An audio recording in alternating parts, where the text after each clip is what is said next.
About ready? Yeah. We ready to Yeah. see where this particular podcast leads us? Mm-hmm. Fucking Narnia. Hopefully they're talking about hockey. We never talk about hockey because this is the Tougie's Take podcast. And welcome everybody to another edition. It is the early days of November in 2022 and Endo just fucking disappeared. Yep. I'm off camera. I'm just pouring in some filtered water for my humidifier that I have because I have no windows in this room specifically, except for like over here. So this is basically like the death trap of my condo. That was a really fucking good intro too. Yeah. It's still being used. Just Oh, because okay. he tried to ruin it, it's still being used. This is all going in. This is why you watch the video portion as well, because you never know when Endo's just gonna get up in the middle of an intro because he forgot about his humidifier. Yeah. I can breathe now. You can breathe, you can eat a muffin, you can do anything. Thanks, Mom. Yeah. Well, Sim, we know how Endo's doing. How are you doing on this fine Thursday? I'm doing pretty good. There's a lot of cool shit happening in the NHL right now. First and foremost, the Swedes are taking over. Oh yeah, well that's a given. And all the Nordics are going to take over. Y'all thought the US was going to pump out all these great hockey players. Just wait. Oh, it's going to be a fun day of, actually mostly hockey talk after whatever the hell the last episode was, about half an hour of Halloween talk and everything like that. But we have a lot to talk about today. We'll do the day by day. We're going to do our first installment of awards predictions, with it being the first show of a new month.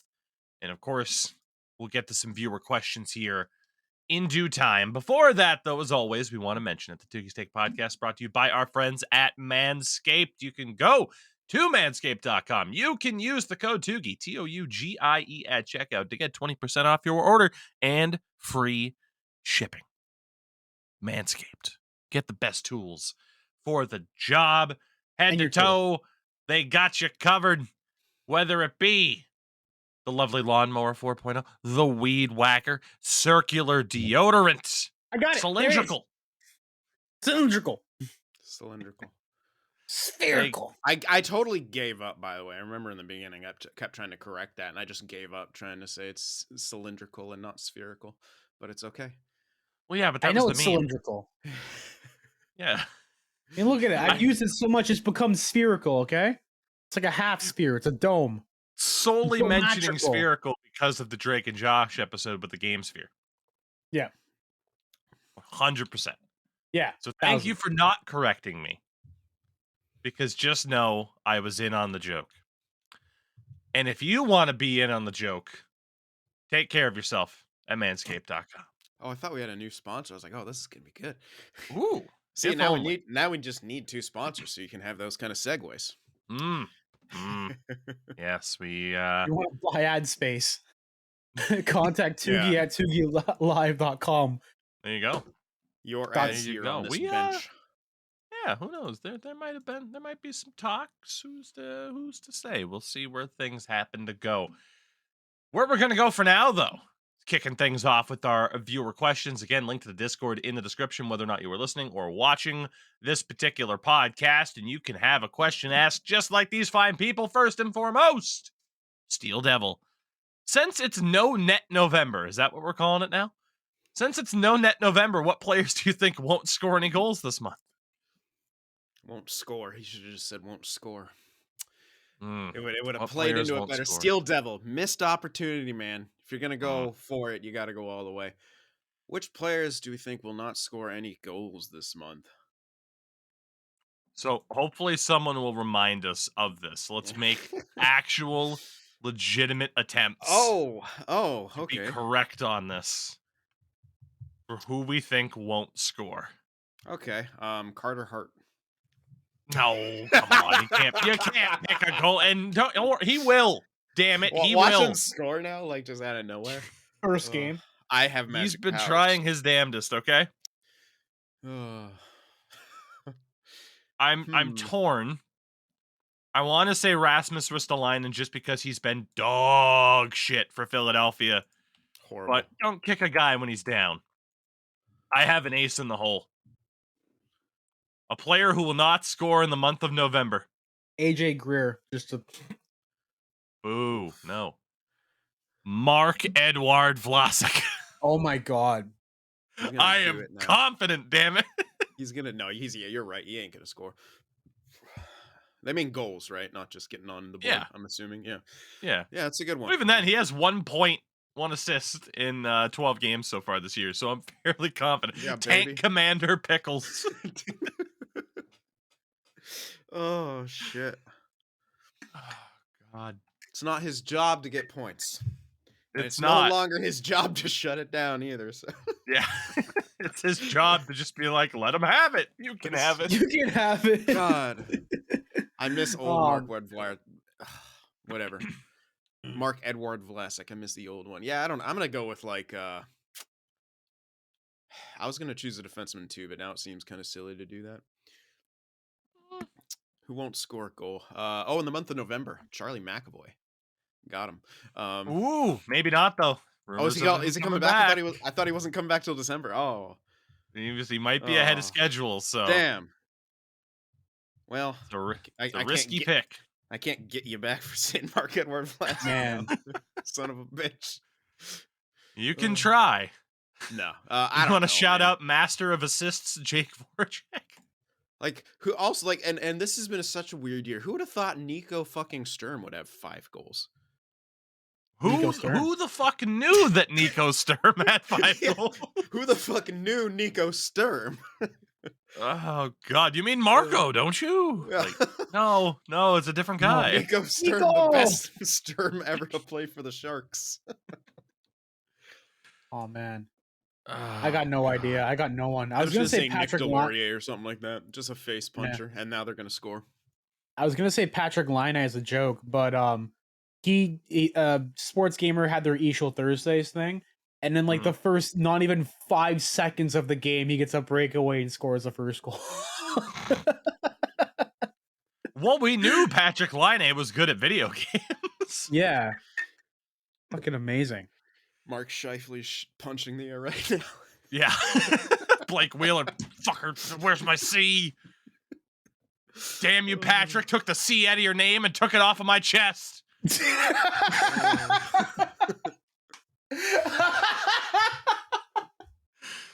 That's one for TikTok right there. Holy shit. Oh, fuck. I will say certain forwards that have played 10 games that don't have goals, Jake Voracek. Yeah, but how many assists?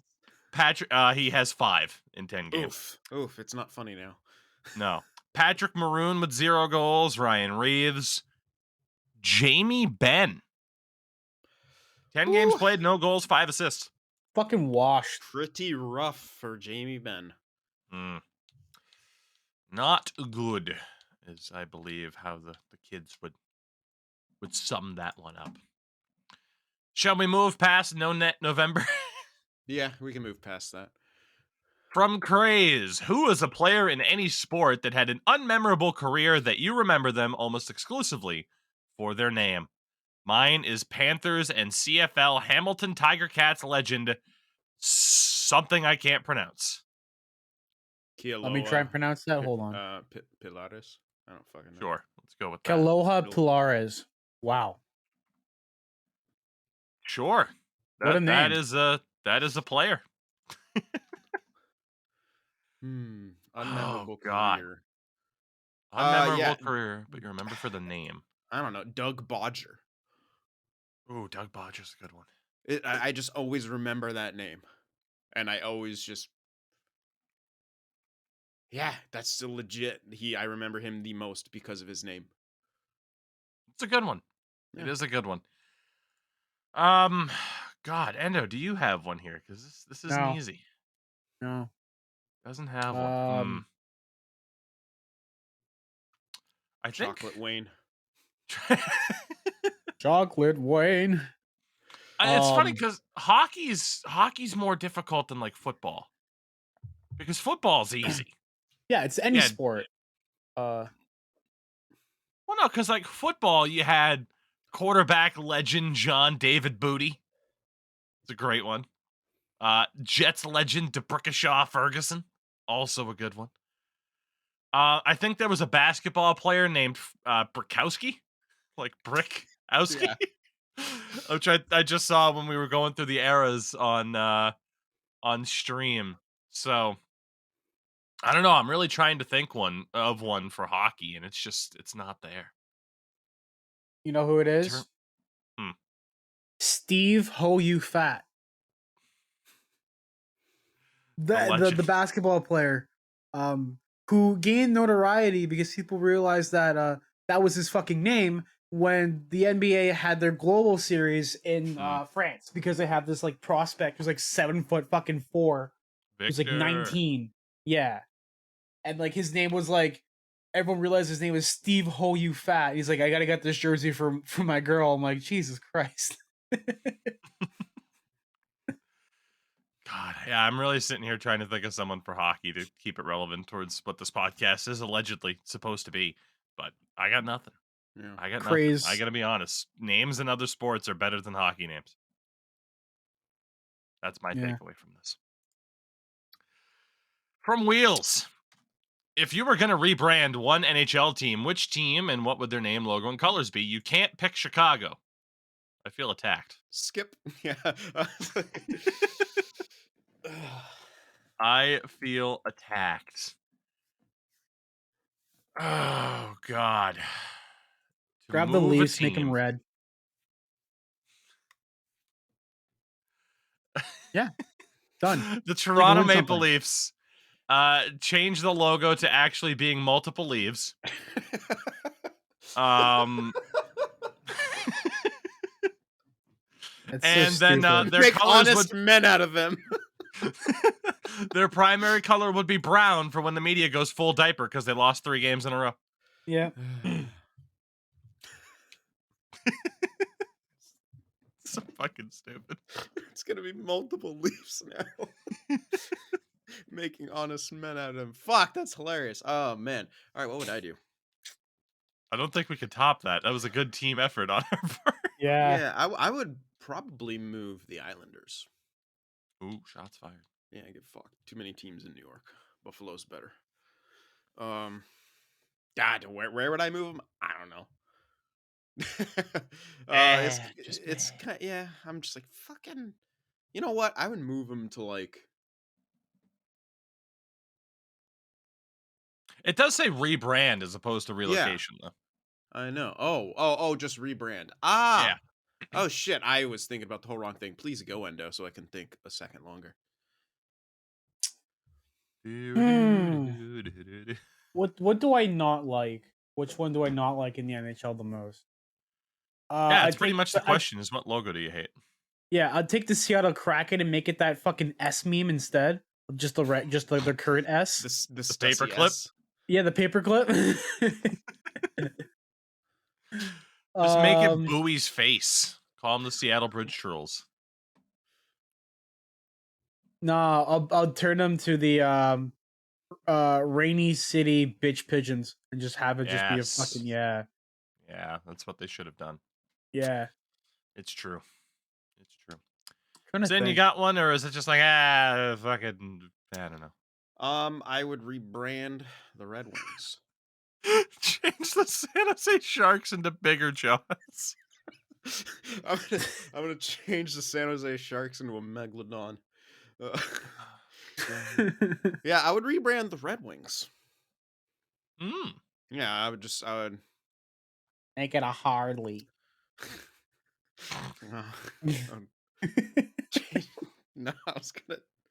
It's a really bad joke. I shouldn't do it. I'm not gonna do it. Just make it someone earning the Red Wings. No, I was just gonna have them change the name. I couldn't remember, but it's just gonna be a dirty water joke. Oh. Yeah. I'm like, shout out to Flint, huh?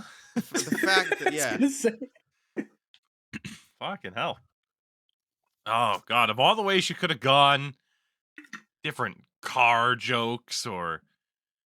Yeah, like I was thinking about that. I'm like, yeah, everyone like Like, but I couldn't find a way to make funny like all the factories A shut severe water crisis. down. Yeah.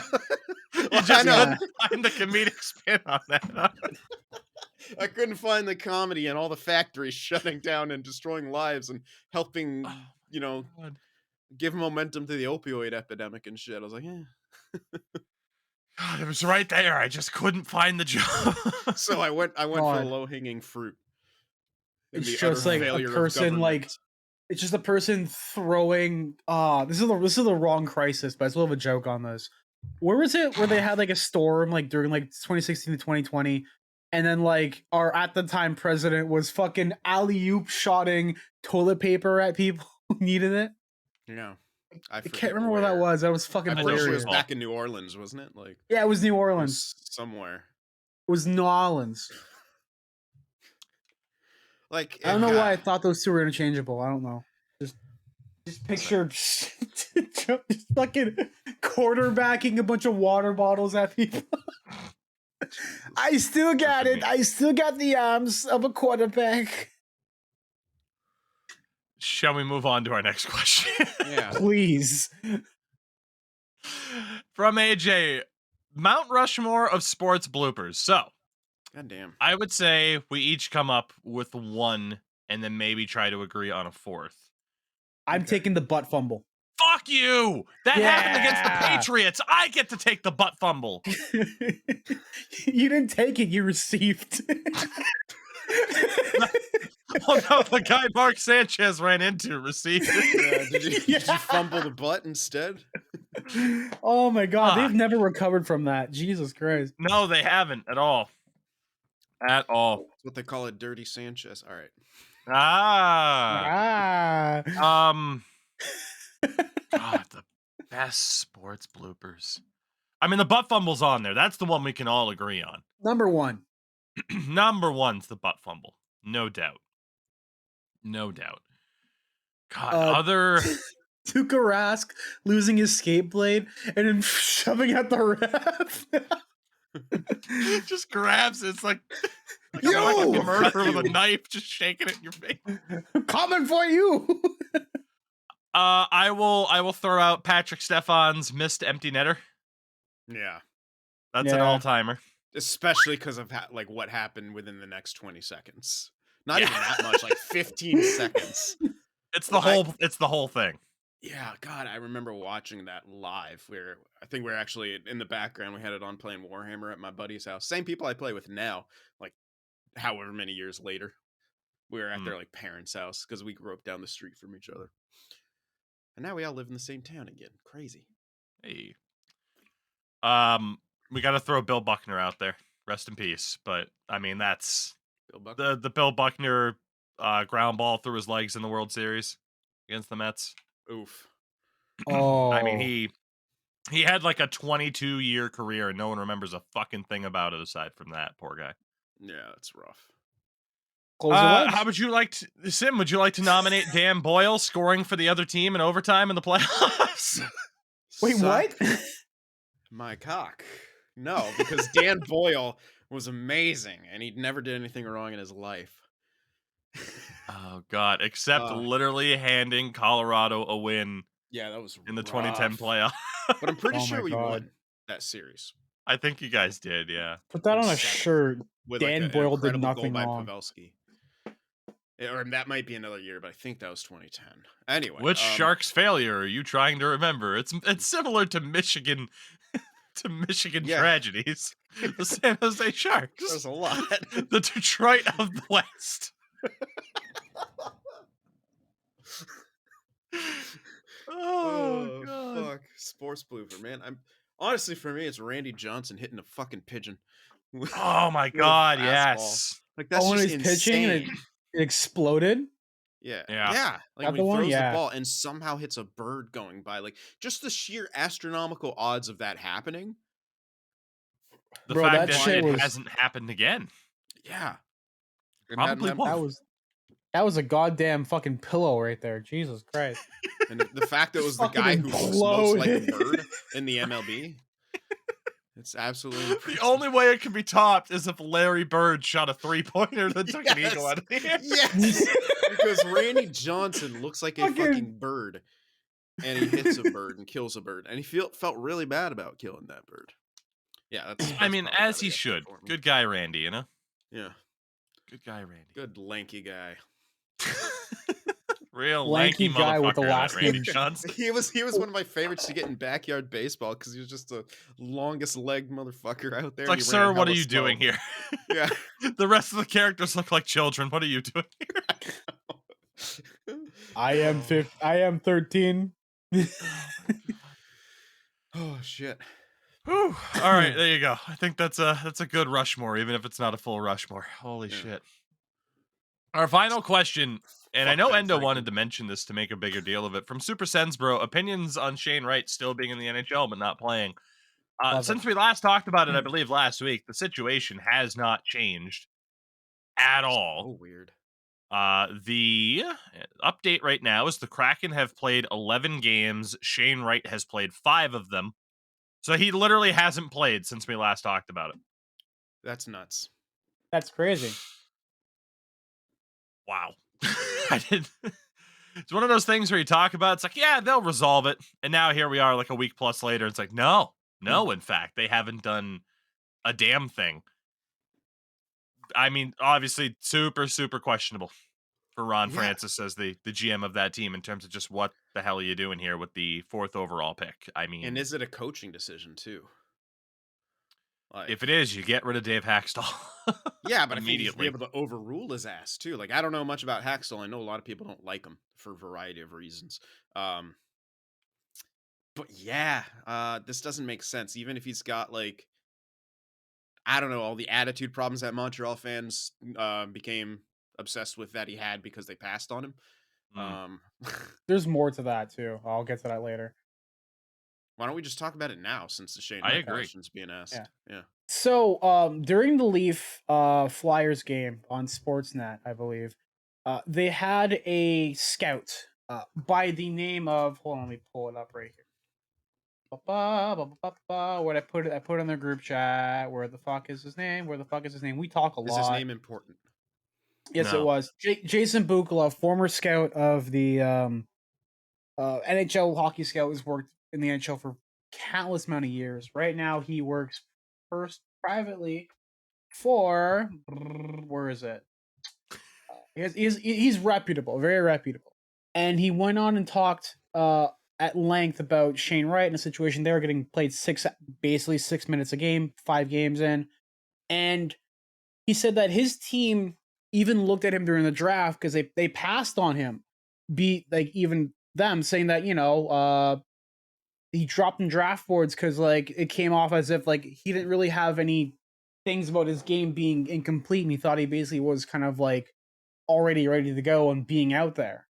And I think this stems to basically being, since he joined with Kingston in his inaugural season, he was given the captaincy like immediately out of the gate after I think it was like after 20 games, he was the captain.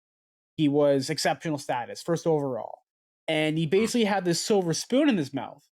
And essentially I think he kind of thought he was just like the real deal the entire way through.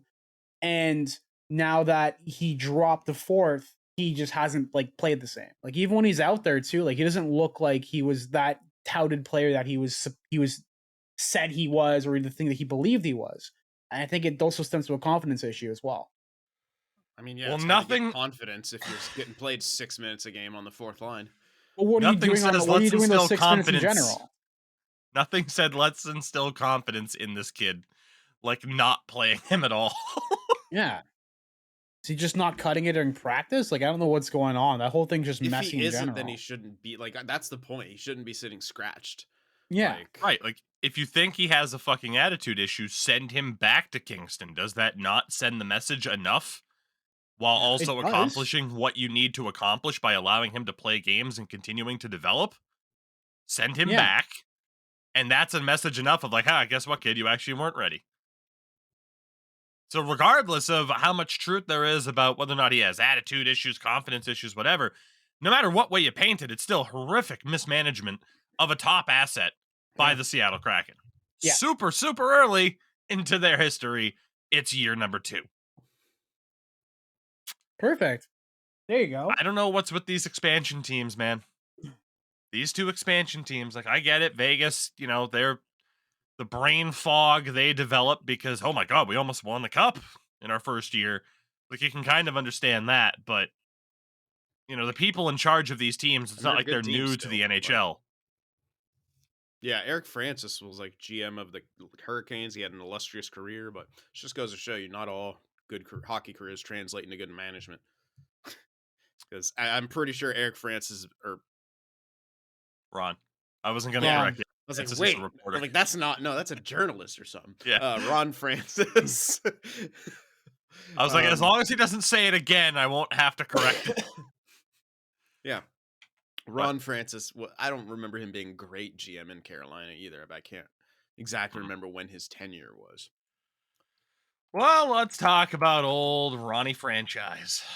Ron Francis, right? Good old Ron. Obviously, a tremendous hockey player, a Hall of Famer, I do believe, and if he's not, he should be. Yeah. 2-time Stanley Cup winner. I believe it's still second. Yes. Okay. Yes, and retired before his last season was the last one before the 05 lockout. So Toronto Maple Leafs legend for 12 games, by the way, and then 12 playoff games. But I believe Ron Francis is still second all time in career assists in NHL history. It's pretty crazy. So he, after the lockout, stays with the Hurricanes, director of player development, assistant GM, associate coach, director of hockey ops, eventually becomes GM in 2014-15, up until 2018. And yeah, the Hurricanes in those seasons did pretty much nothing, as far as I recall. If he ended in 2018, so let's see, 2014-15 to 2018, their run did not make the playoffs. Did not make the playoffs. Did not make the playoffs. Did not make the playoffs. The first year he left, they went to the conference finals and lost to, I believe, Washington. Yeah. Interesting. I wonder if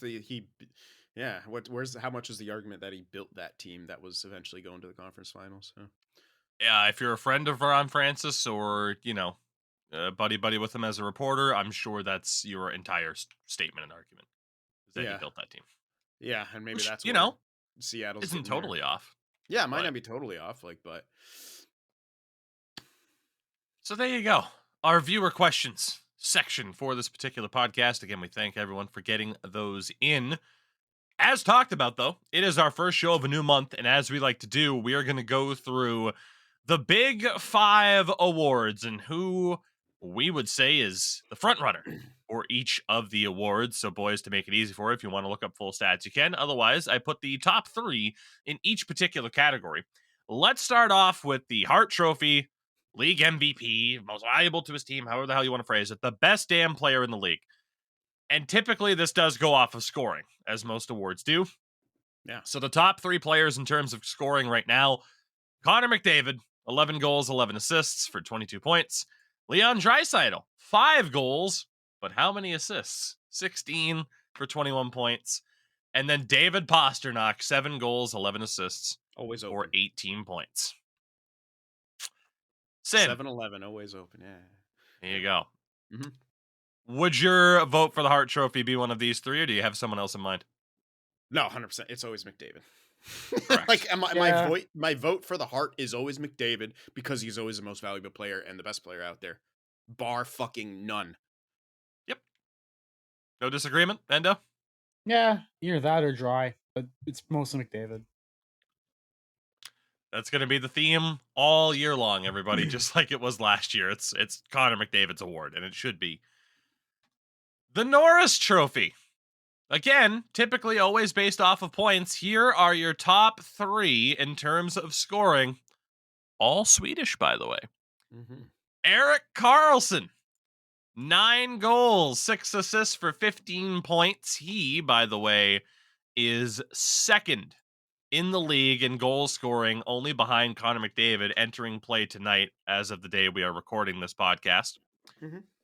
Rasmus Dahlin, 6 goals, 8 assists for 14 points. And Boston's Hampus Lindholm, 3 goals, 8 assists for 11 points. A player that I What a hate. good contract. What an amazing contract. What an amazing trade. Jesus Christ, can you imagine having anything negative to say surrounding that trade, even if you were right at the time? Because he's in the Norris race. Yes, yes. Yep, that's a big elephant in the room for me. Is I still stand by it. Last year, Hampus Lindholm is not what the Bruins needed, but maybe he is exactly what they needed heading into this season. I would have preferred they win the cup last year, but hey, it is what it is. My Norris vote, Erik fucking Karlsson, man. Like, what the hell? Let's go. Man, he's looking amazing. He's looking absolutely fantastic on a shit team. Which he's kind of always done a lot of times in his career. I made the joke that, all right, yeah, now that the Sharks are completely shit, Erik Karlsson, he's time to take over. That's his thing. Like, but I also think it's because the man has finally been able to rehab like properly and doesn't have all these other lingering injuries and shit. I think, and again, I think he's finally adjusted again to really having to change his play style Yeah. from the Erik Karlsson of old, because again, it's that ankle issue, the way it was like surgically repaired and shit, like biomechanically, he can't do some of the things he was able to do before. So he's turned into less of an agility based speed and finesse player to more the straight line speed and finesse. Like, look at how he blew by the Toronto Maple Leafs to score that fucking overtime goal. He just took Yeah. off and you could not stop him. Like, and the other thing is his mind is so sharp. He recognized the situation, recognized the last man back, had the wrong handedness to be able to easily defend against him. And that's why he pinched, although he probably would have pinched anyway because he's Erik Karlsson. But what if it was also turned out to be an amazing decision because of the handedness thing. I think that was it Hull? I want to say it's Hull because I feel like he's out there for every goal. But, He's always the scapegoat for the Leafs, even if it wasn't him. yeah. So yeah, it was Justin Hall. Let's just say that. Oh, fuck. Endo, any disagreement on Erik Karlsson as the front runner for the Norris right now? No, he was always a good guy, and I'm glad he was able to get back in form. I don't know why I talked like BBG there, but yeah, I'm glad that he was able to get back in form and figure out, like, with his limitation with his ankle, and the it took a while, but clearly it's paying off in spades at the wrong time. Yeah, that's also but hey, a it might be the factor. right time if we trade him and get a shit load return. For Shane Wright. Shane Wright and a first. Fuck that. It's like, what are you not playing him for? He's worth shit. It's crazy to see him playing at this high of a level. I genuinely didn't think we'd see Erik Karlsson play at this high of a level ever again. I don't think that's a hot especially with the take way either. the Sharks trended. Like, it's like, oh shit. Like, maybe he can't be the guy anymore. Now the Sharks are going to be shit, and he's not going to be able to get a lot of those points because no one can fucking finish. Right. Except for him, apparently. Yeah, apparently him. I do want to shout out, though, Rasmus Dahlin has had a phenomenal season for Buffalo. Yeah. Yeah, better supporting cast around him, you could argue in some ways, but regardless, to see what he's doing now, when a lot of people are like, maybe he's gonna be okay, but he's not like the number one overall pick guy. Oh no, he's proving that he is, and now that Buffalo's better and there's more eyes on the team, people are really seeing that. So people need to remember defensemen always develop later than forwards. Yeah. Like, didn't Cale Makar not come into the fucking league till he's 20? Like, yeah, he spent a couple of seasons still in college. In college, so like, yeah, he jumps on the scene and he tears shit up. But like at the same time, didn't Dahlin go right into the NHL from the draft, or did he have 1 year in Europe? I can double check. For Cale Makar, he spent 2 seasons after being drafted with the UMass Minutemen before coming to Colorado. It's not like he came right in there. And Cale Makar is a franchise fucking defenseman. He's maybe even generational, if you want to go all that crazy. We'll say franchise to not cheapen the word generational, but according to NHL, high franchise, I think it was. Oh yeah, I know. So Dahlin was taken first overall in 2018 and did immediately make the jump to the Sabres. That's tough as a defenseman. Owen Power did the same thing. We're not going to see Owen Power at that true Owen Power level until at least like 2 to 3 years. Like, that's just how it works with defensemen. It's so hard as a defenseman to jump in and make an impact. So I mean, Dahlin, I think this is what you wanted to get out of him. and you just have to wait a couple years. That's just the nature of defensemen, and I think we're seeing the true Rasmus Dahlin, and that's why I never, ever, ever changed him from a fucking high elite. Even though people are like, "Yeah, he sucks." Yeah, I don't know, man. The Vezina for top goaltender. The top 3 goalies right now. Dallas's Jake Ottinger, 5-1-0 record with a 1.4 goals against average and a league-leading .952 save percentage. Philadelphia's Carter Hart with a 5-0-2 record, a 2.10 goals against average, and a .943 save percentage on Philadelphia. And Logan Thompson of the Vegas Golden Knights, you could argue, is that third man in with a 5-2-0 record, 173 goals against average, and a .938 save percentage. My vote is Ottinger, but I acknowledge just how fucking good Carter Hart's been, especially on a significantly worse team than Ottinger has in front of him in Dallas. But I'm going with Ottinger. He's been unreal so far. Yeah. I figured Endo might want to go next, but he's the goalie guy. But yeah, Ottinger's fucking stealing it, 100%. I was gonna say Sandstrom, but poor fucker is 0-9-1. I think he's like 0-9-0 in his career, and he just can't catch a break with getting a fucking win. Poor guy. I'm related to the Vezina talk, but yeah. Ottinger, beautiful numbers there too, and funny about the Dallas Stars, they're trying to figure out their goaltending issue. I'm not sure it's on the docket, but they signed Matt Murray, not that Matt Murray, a different Matt Murray, to a 1-year deal. Matt Murray played over in, I think he played he played NCAA. Then he was signed to an AHL deal with the Texas Stars. He was in the same system as Matt Murray when I think the Pens drafted him, or they was on unrestricted. I can't remember. It's a whole complicated situation there. But yeah, they have a backup goalie for him because Wedgwood got injured or something like that. And yeah. So yeah, Ottinger from Vezina. Before I ramble on about cooking for some reason. I was gonna say, where's this going? Say, do you have any side tangents about irrelevant players? No, I was just gonna say I think the best chance for it is gonna be Ottinger because he's just plain better than Logan Thompson, and there's no fucking denying that. And he's on a good enough team to maintain those stats at least to a high level point. And Dallas is already a defensive team. You throw again. I'm just gonna say you throw Pete DeBoer in the first year of his tenure with his coaching style, and it being the first year of his tenure, he's gonna have a really fucking good year. Therefore, Ottinger's gonna have a fantastic year. And I think, yeah, he's the winner. My second would be maybe Carter Hart because it's John Tortorella, but I'll save my John Tortorella rant for a bit later. The Calder Trophy for top rookie right now in terms of scoring, it is Seattle's Matty Beniers with 9 points. Shane Pinto-Bean of the Ottawa Senators with 6 goals and an assist.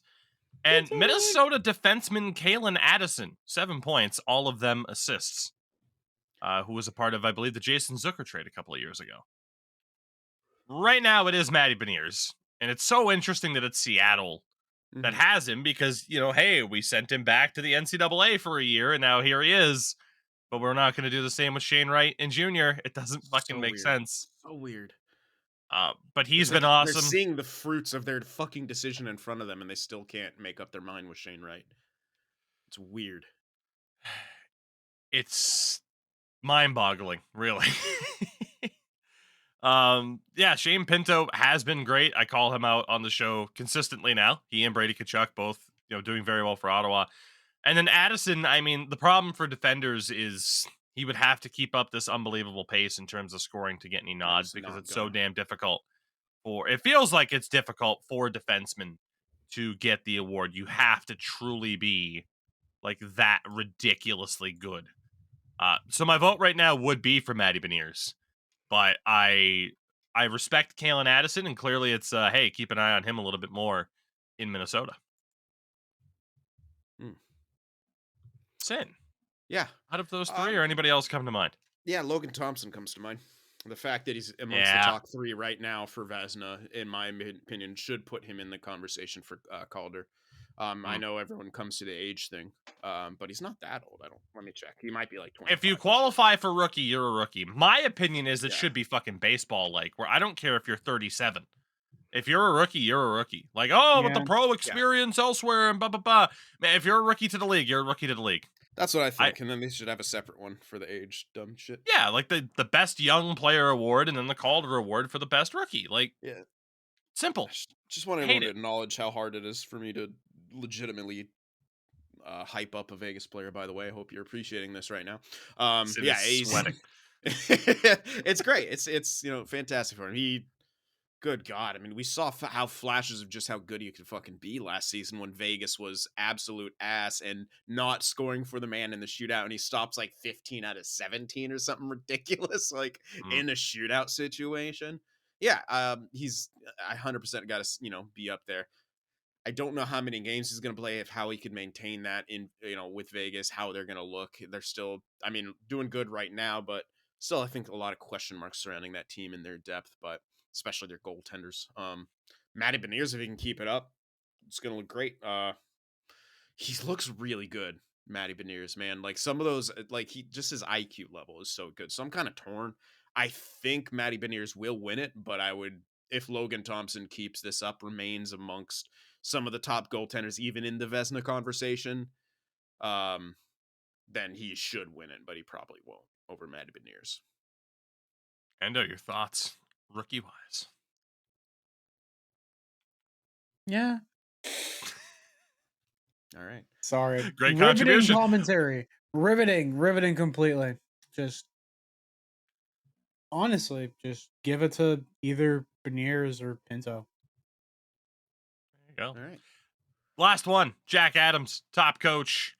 Right now, I mean, based off of the standings, right, is how it typically goes in some ways, or the most surprising. But Jim Montgomery in Boston, team's 9-1. Bruce Cassidy, former Bruins head coach, now in Vegas, they are 9-2-0. So based on the standings, do you go with the teams that are, you're surprised that they're up there, maybe as high as they are, which would be New Jersey, which would be funny because they were chanting for Lindy Ruff to be fired in game one. Yeah. Buffalo with Kevin Adams. Like, the Jack Adams is always so goddamn weird. Like, we talked about it. Joel Quenneville at least got the results. You can say that about him. He only ever won a Jack Adams once, and it was when he was in St. Louis, not even in Chicago. So it's not often that, this award goes to the best. It more often goes to, like, oh, this team how are they good? It must be the coach. So I don't know. Like, you look at the standings, it's like, who's the biggest surprise team right now? It probably is New Jersey. But the Yeah, New home fan Jersey, base, Philly. yeah, NHL loves a comeback story. John Tortorella, Yeah. if he's able to put together a wild card team, he's 100% gonna win it. Yep. Like, true. no, okay, not 100%. I'll say solid 75 to 90% chance he wins it if he puts together a wild card performance for the Philadelphia Flyers. Yeah, 100%. Yeah. God, yeah, it's the Jack Adams is just so fucking weird. It's weird. It's almost as Um, weird as the GM one. Yeah, I didn't even Yep. bother with GM of the year because we already know who's gonna win that. Lil Lamorello. Give it to Lou. Oh, It's too hard to pick. Just give it to Lou. God damn. All right, so Yanni hey, well, Mortadella. Sorry, I say Tortorella. Yanni Mortadella is gonna win that for sure. here you go. We'll see how this changes heading into December, because last year around this time we were talking about Jeff Petrie's run for the Norris because Oh, he was yeah. on fire for the Habs. Oh, shit. That did not persist, as it turns out. With that, though, let's flash back to a couple of games that happened over the last couple of days. Some talking points attached to them. On Monday, the Sabres beat the Red Wings 8-3. Tage Thompson had a hat trick for goals 4, 5, and 6. He had 6 points in total. Rasmus Dahlin scored his 6th goal of the year. Jesus, Buffalo. It's not the only win that I'm going to mention for them, but Tage Thompson started off a little bit slow, and LOL now.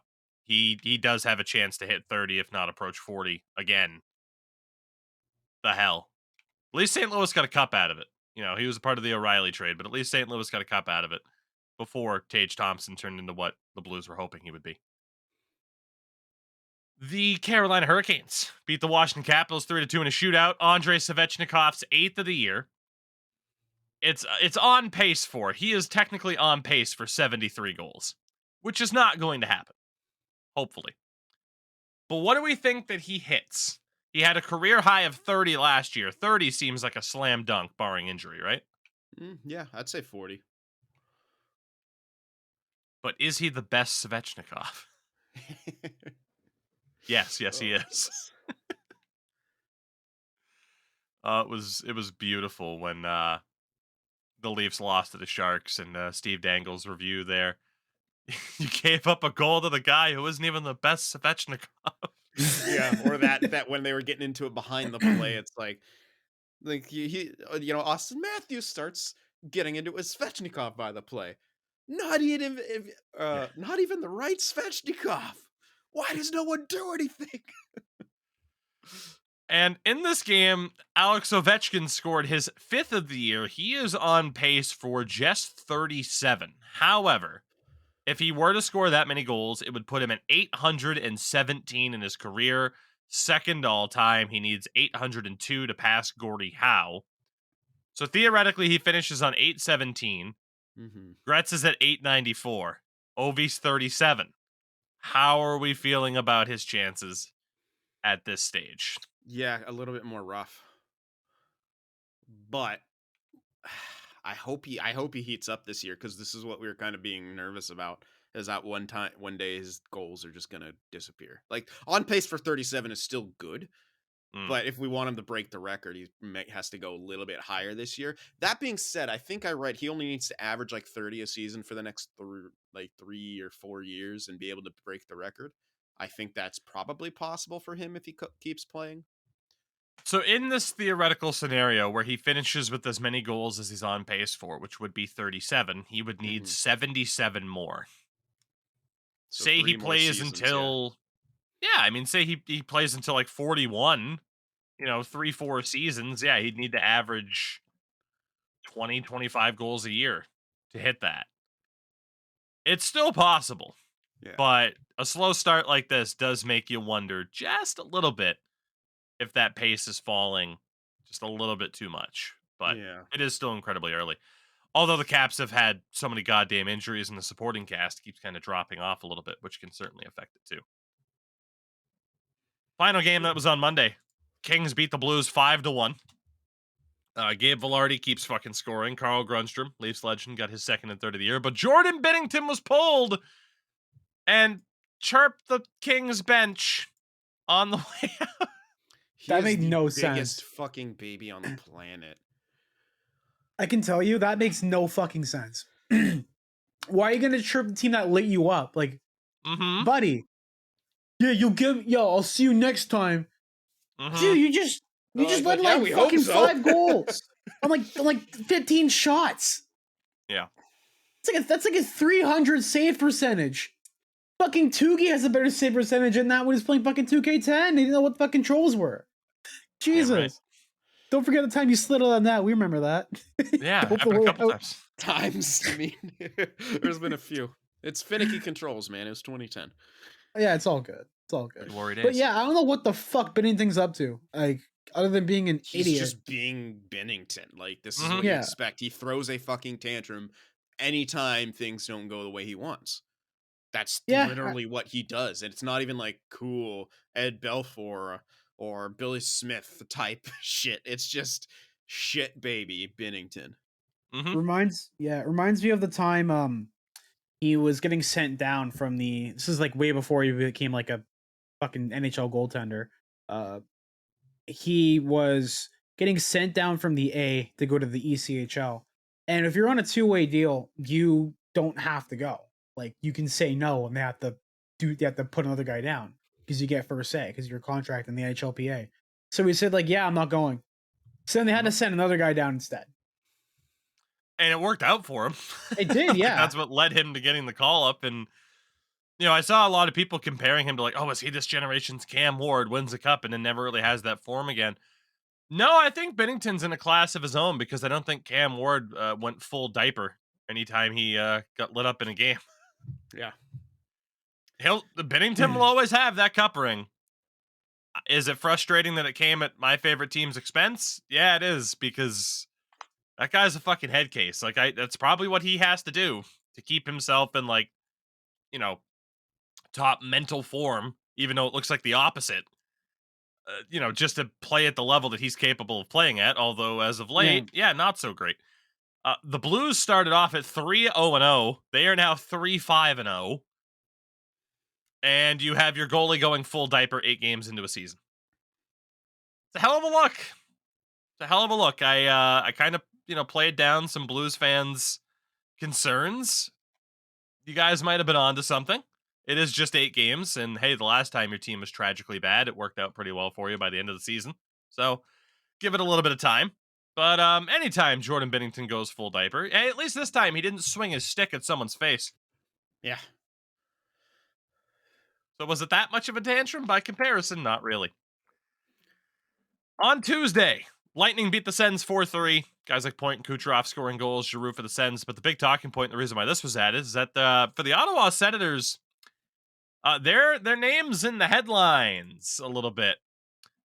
Thanks to one man. One man. Van Wilder. Oh, the free guy himself. The Green Lantern. Oh. Star of The Proposal. And Bullet Train. That's a movie. The Amityville Horror remake in 2005. He was your favorite character in Blade Trinity. Oh, he played someone's boyfriend in like someone's.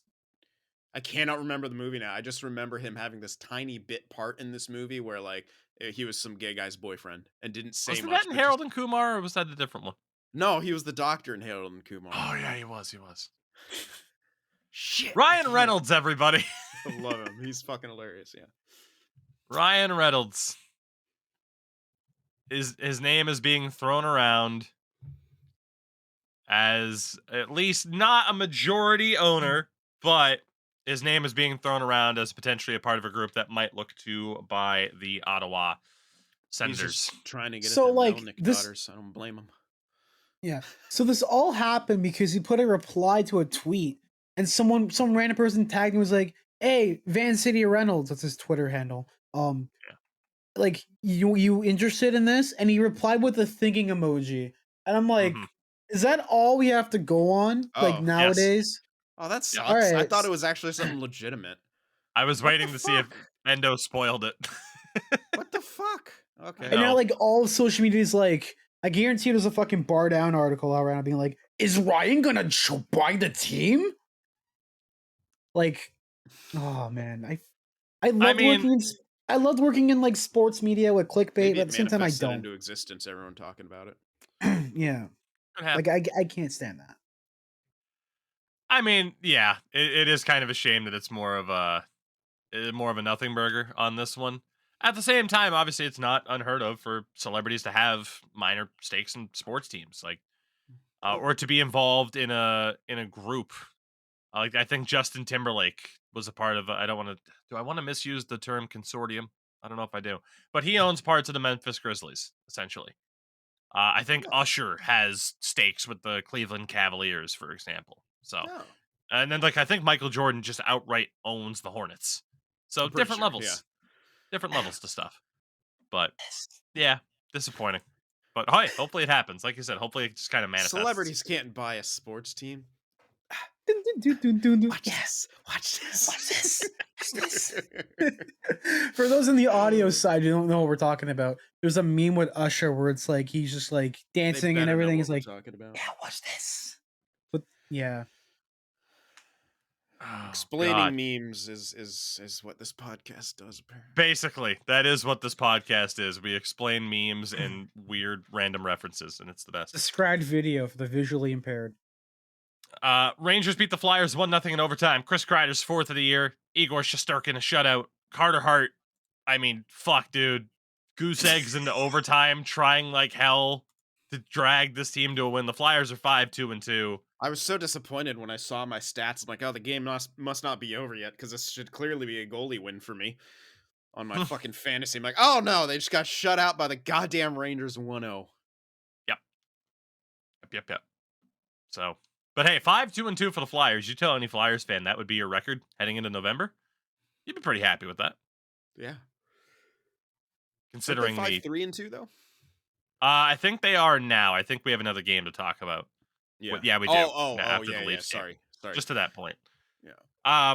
God, Golden Knights over the Caps 3-2 overtime. Eichel's 5th of the year. Vegas 9-2-0 at that point on the season. I believe they still are. Who the hell had Vegas at 9-2-0? The frustration on Sin's face is incredible. I mean, I was just hoping they would continue to sink and miss the playoffs, but they're not gonna now. Nah. No, they're not. They're gonna make it at this rate. Wild over the Habs 4-1. 2 goals for Kaprizov. He's up to 8. Matt Boldy with 6. Matt Boldy's amazing. Yeah. I honestly, like, he's got a sick amount of points right now. He's over point per game.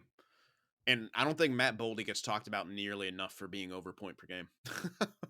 Like, holy hell. I had no idea. Yeah, I was gonna say on the season so far, he's at 10 points in 10 games now. Oh, okay. Has 49 points in 57 career games. Pretty good. Pretty damn good. Speaking of pretty good, the Boston Bruins beat the Pittsburgh Penguins 6-5 in overtime on Tuesday. It was 2-1 Boston at the end of the first. End of the second, it was 5-3 Pittsburgh. Ow. They were up 5-2. In general, and then the Bruins obviously come back to win it 6-5 in overtime. Charlie Coyle has 4 goals on the year, which is great to see. Jakob Blauko gets his first career NHL goal. Marchand Hall, Lindholm all scoring. The Bruins are 9-1 on the season. They do lose Jeremy Swayman and Derek Forbert to injury, who will both be out week to week. Brutal loss for Pittsburgh, and not the only loss for Pittsburgh we'll be talking about, but Crosby, Malkin, Raquel all scored their 5th of the year. But that is a confidence-shaking loss, even for a team, as we talked about on the last show, that had a horrible Western road trip. Like, you think, like, oh yeah, man, we're going to get a good win over the Bruins, and then you just shit the bed. Rough look for Pittsburgh, and like I said, it gets a little bit worse here in a minute. Also worth noting, did you guys see the incident in the Islanders-Hawks game with Casey Cizikas and Alex Stalock? Yes. Nope. Resulted in a $5,000 fine for Cizikas. Stalock is out hurt. The Hawks have numerous hurt goalies right now, Peter Mrazek included. In general, 3-1 win for the Islanders. They're getting some decent scoring. They're up to 6-4-0 on the season. Jonathan Taves scored a 6 for the Hawks. Who gives a fuck about him? But hey, if they choose to trade him, he might actually have some value again. But it was one of those plays where I think it could be viewed in a variety of ways, but the way I view it is more of just an unfortunate incident. Like, we don't have the term hockey incident like you do in racing, where you describe something as a racing incident. I just think it was rather unfortunate. I'm looking at it right now. So for people who haven't seen it, so Casey Cizikas took a shot on goal, and through the shot was a backhand and was charging at the net. He was already had the defender on him as well. Shot onto Alex Stalock. He was going towards his glove hand, so left side. And on the follow through, he ended up making contact with Alex Stalock, and he had some contact to his head, which was the main thing, obviously. And people were throwing a concussion. I think he does have a concussion. I think it's confirmed his concussion. But yeah. There's an argument to it saying that there was not enough time for Cizikas to get through and to kind of rotate himself away from the play. Some people are saying it's just a hard play at the front of the net. As a goalie myself, I've had that happen to me a few times, even in beer league. That's crazy. Yeah, yeah, right. Yeah, I mean, not that I'd mention and have goalie paraphernalia in the background, but it's a very close call, kind of. I think if Stalock wasn't injured, there wouldn't be a fine. But then again, with the player safety board, whatever the fuck. You just spin a wheel and see whatever you're giving out. He was given like a penalty and like a game misconduct and like a match penalty like as well. So he was done after the play. Like I don't know if it was really like deserving anything more than what he got, or if even what he got was like even much more than what he should have. Like it's just a hockey play that happens, I guess, and end result Yeah. is someone got hurt.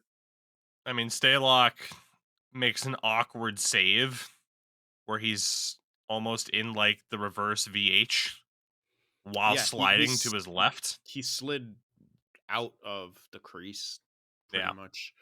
Let me take a look at that. I think Zizekas could have made more effort to get away. He just kind of looking at his shot and stuff like that. But at the same time, Stalock slid into him at the same time. Zizekas was going wide of the net, and Stalock slid into him. So, like, I think I'm kind of surprised that he got a fine when he was kicked out of the game. But I think that has to do with Stalock being injured. I think the match penalty is enough for that.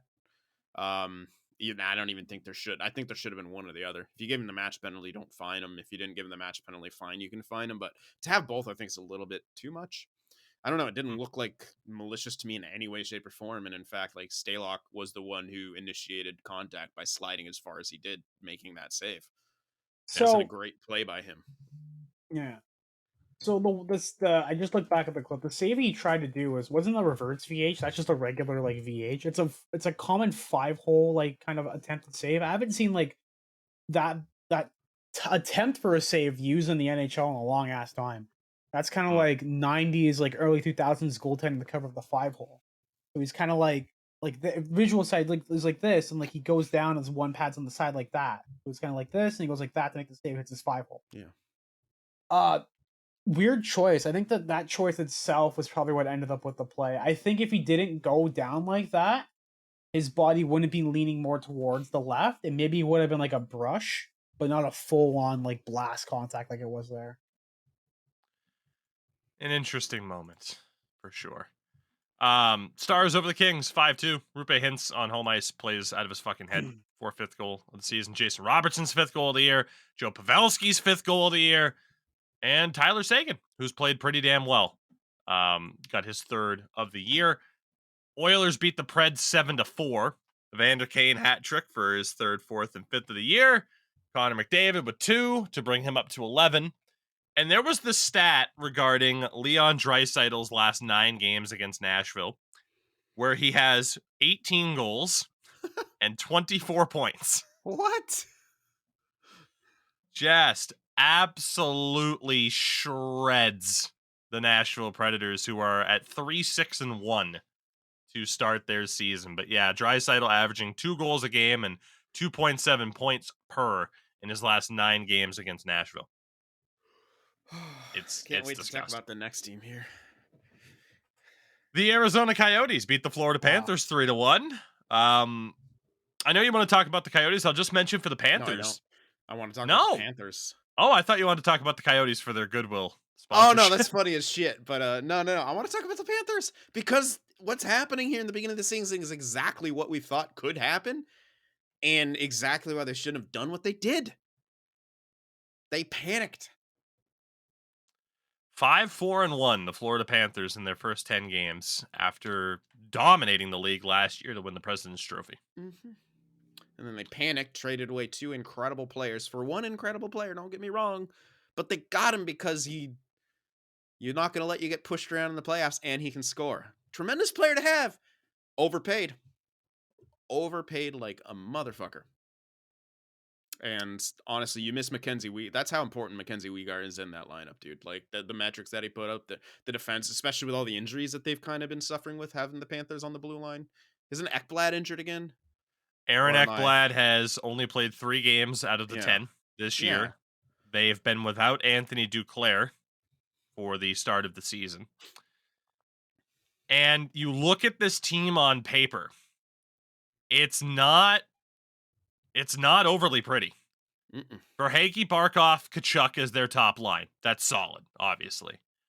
Their second line is Rudolph Balcers with Sam Bennett and Sam Reinhart. Sam Reinhart, by the way, has just 2 points in 10 games. That is shockingly poor for a player of his caliber. Yeah. Luosterainen, Lundell, Nick Cousins on the third line. And a fourth line of Ryan Lomberg, Eric Stahl, and Patrick Hornqvist. Oh shit, Eric Stahl, what?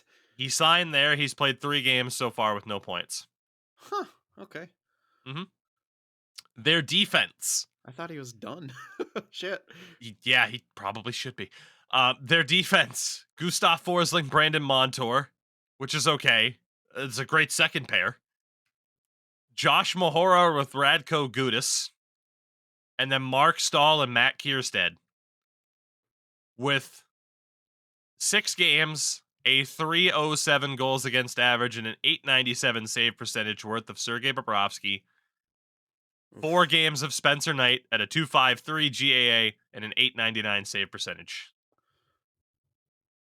It's only 10 games, but not exactly looking like the team that fell short of their goals last year and are on the warpath to get back to where they wanted to be. They play the Sharks tonight, by the way. Oh, I hope they snap out of it. Come on, Florida, we're counting on you. You boys gotta figure this out. Come on. Figure this shit out. Bury us, motherfuckers. Oh. It's going to be an interesting story to follow the Florida Panthers as we continue along throughout this season. Also going to be interesting to cover both of these teams. The Devils beat the Canucks 5-2. Devils right now 7-3-0, but are without Andre Palat for an indefinite amount of time after groin surgery. He had 3 goals in his first 6 games with the team in the first year of a 5-year contract with the team. Not what you were hoping for. 6 games into a brand new contract to bring in a player with a championship pedigree that's supposed to help push your team over the top. The Vancouver Canucks. 7th and 8th goal of the year for Bo Horvat, but the Canucks fall to 2-6-2 on the season. The fuck. How much time does Bruce have left? Probably not much, since they really didn't want to bring him back anyway. At least we got the sense of that. Yeah, and exactly. Kind of pressured into it, and oof. It's not looking too good for Bruce at this stage as it keeps going on. It is just 10 games, but 2 wins in 10 for a team like that you know desperately wants to make it back to the playoffs. Not good enough. No, it's awful.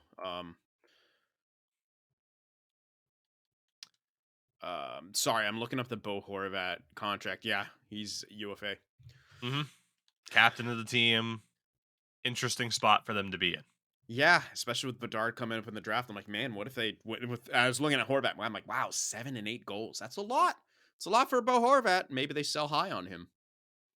Do you regret re-signing JT Miller? Because he would have been a great deadline piece without that 8-year extension kicking in. If I was just without the history of that team, no. Wait. Do I regret? Yes, I regret without the history of that team. Sorry, I need to try and figure out how to word this. If I were to be in their shoes last year and the year before with how fucking awful they would. I would have traded JT Miller, and then I would have traded Bo Horvat this year. And just try to draft more, because you didn't get enough. Besser, Pedersen are nice, but they kept trying to rush things along.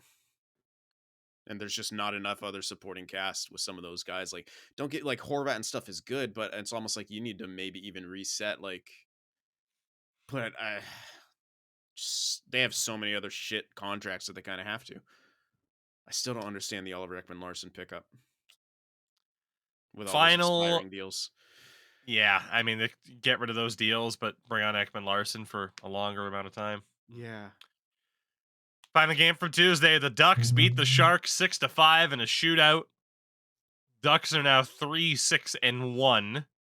But the main talking point, Erik Karlsson with his first career hat trick and the first hat trick for a defenseman in San Jose Sharks history. Big. Because Brent Burns did get one, but he was a right winger at the time. Ah, that's how they get you. Yeah. I actually didn't know that. Fair enough. Yeah. I didn't know that. Timo also scored his second and third of the year. Sharks at 3-8-1. Timo's goal was incredible. Yeah. Jesus. he just wove. I mean, let's be fair, it's Ducks defense, but he still wove through it, got knocked down, got back up and sniped it. Hmm. That's filthy. I don't know. You guys probably didn't see it, but I'm going to mention it because it's absolutely filthy. And for those of you out there who want to look up that highlight, definitely look it up because it's pretty disgusting. So round 1 of Baywatch, Yeah, not baby. not a clear loser with both teams at least picking up a point, Yeah. but Entertaining game. My buddy was at it. at least for the Sharks though, they don't get that extra point. Again, 3-8-1 on the season now. Pretty much right where they want to be, with the exception of some other teams that continue to Canucks. leave you questioning what the hell they're doing. Yes. Fucking win games, you idiots. Canucks. Pittsburgh now. What the fuck are you guys doing? It is worth noting the Sharks, by points percentage, are the worst team in the league, Let's go. but barely over the likes of Vancouver, Columbus, Anaheim, Nashville, the current bottom 5. Yeah, I'm hoping a lot of those teams get better. Me too. For your sake, me too. God, I just want Bedard, man. Final 2 games I wanted to mention, both from Wednesday. We'll go to the second one first. Sabres over the Pens 6-3. Tage Thompson, 7th of the year. Victor Olofsson, 7th and 8th of the year. Alex Tuch, 7th of the year. The Sabres are 7-3-0 and are looking awesome, whereas the Penguins fall to 4-5-2, which is pretty mid. Good for Sabres fans, but the question we have to ask, is this just their annual hot start to a season before they regress back down? Or do you think, like, oh yeah, shit, they could actually really, throughout the season, push for a playoff spot, if not make it? They have to prove it. They haven't yet. I'm not going to say which way it's going to go because that's obviously going to be in everyone's mind. I think they could. But then again, Tage Thompson, that's a really hot start. Olofsson, really, really hot start. Mm. I think it depends on some of those maintaining that, but I do think they have a stronger team. But will they not shit the bed? I don't know because the Sabres always shit the bed. So they have to prove that they don't, and then this is their chance. And our final game, the Toronto Maple Leafs over the Philadelphia Flyers. The parade is back on. Oh, Austin God. Matthews, 4th of the year. John Tavares, a hat trick to get his 7th of the season. What a goal he scored. The parade is back on. The Maple Leafs, who were 300 favorites, beat the Philadelphia Flyers like the underdogs that the Toronto Maple Leafs are. They got it done, baby. They got it done. Plan the parade. Everything's going to be okay. No Yeah. response from the man in the Leafs. Yeah, apparently not. This team, man, this team fucking drives me insane. Like, there's I so mean, you many got what you things. want, though, right? They beat a team that they should have beaten. Yeah.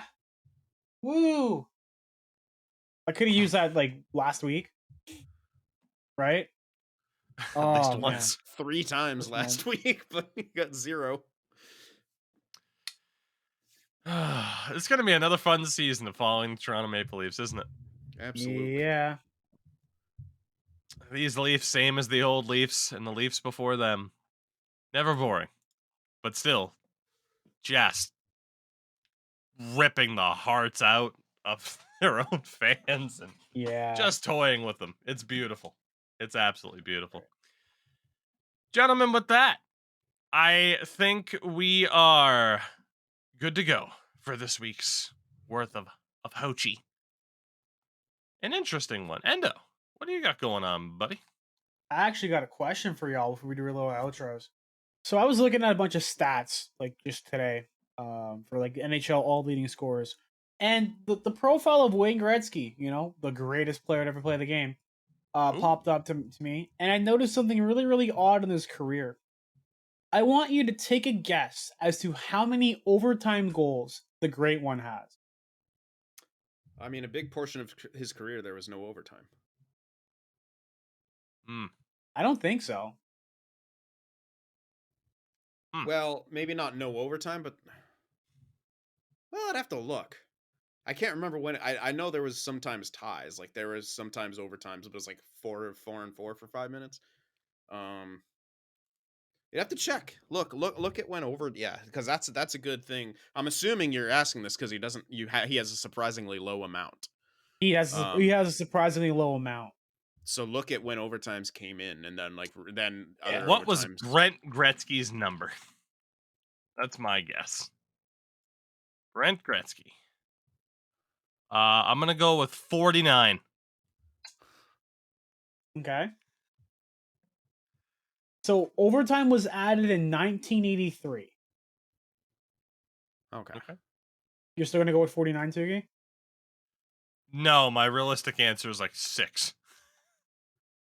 What about you, Because Sam? how often would the Oilers have even gone to overtime when you had like Wayne Gretzky, Yari Curry, so on and Yeah. so forth on the team? Right. I'm gonna go with 6. I have no idea. I don't even know how to guess this. Put a number I'll out. Just say, put a number. I don't know, 35. 2. What the fuck? 2 goals. Did they calculate overtime? I should have said $1, Bob, like I was going to. Fuck. 1985, 1986, 1 goal. Was playing with Edmonton. And then 1989, 1990 season playing with the LA Kings. The only 2 times he scored in overtime. So dare I say, Wayne Probably didn't go to Gretzky. overtime that much.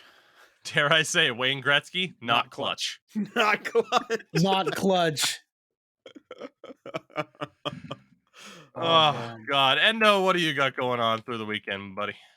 I'm playing a lot more of NHL 23, doing drops and being an absolute giraffe and smashing the crap out of people because that's my enjoyment in this game. That's all it is. Yeah, I was gonna do a thing, about rosters, but then I realized that's free work and I ain't doing shit for free. Fuck that noise. Who do you think I am? My standpoint. Yeah. Fucking loser? No. I'm a winner. I'm winning. I'm better. I'm stronger. Harder, better, faster, stronger. Work it. Do it. Harder. Endo. Better. He's got stuff going on. But what does Sin Better. have going on? Stronger. Same shit. Yeah, no, I got the same stuff going on. New franchise mode coming soon. We won a cup with the Leafs. I'm the best. Oh, if you haven't watched that series, go watch me win a cup with the Leafs. It's not that big of a spoiler. It's easy to win cups in franchise mode. So yeah, got that new franchise mode coming. Just follow me on YouTube, Sin for the Win Productions. Still doing the music thing, recording some stuff, new stuff. Hopefully, be out. I don't know when. Follow me on Instagram, Paul Sanders, Spotify, Paul Sanders. Do the thing. Support me and no one else. Support's in for NHL franchise mode content because I'm not making any, nor am I doing anything roster editing related. My ties with NHL 23 are hanging on by a goddamn thread. But in the meantime, you can catch me everywhere. Tougie 24. We'll I don't know. We'll see. We'll see what this fall brings to us from a streaming and content creation standpoint. And what's up? Reminds me of when Sin said it's really easy to win cups in franchise mode. Reminds me, I think it was the Goonfish. Who didn't win their first cup till like the 23rd fucking season or whatever. When you had your franchise run, I can't remember. Remember you had a franchise run like last year. You didn't win a cup till like the 23rd year. And you're like, God fucking damn it. Yeah, that sounds like me. Yep. We'll see you next week, everybody. Manscaped.com. Go Tougie. Tougie. 20% off. Free shipping. Support the boys. I'll see you guys later. We'll see you all later. Maybe. Possibly. Who's to say? Have I a good could weekend. die. Rest in peace.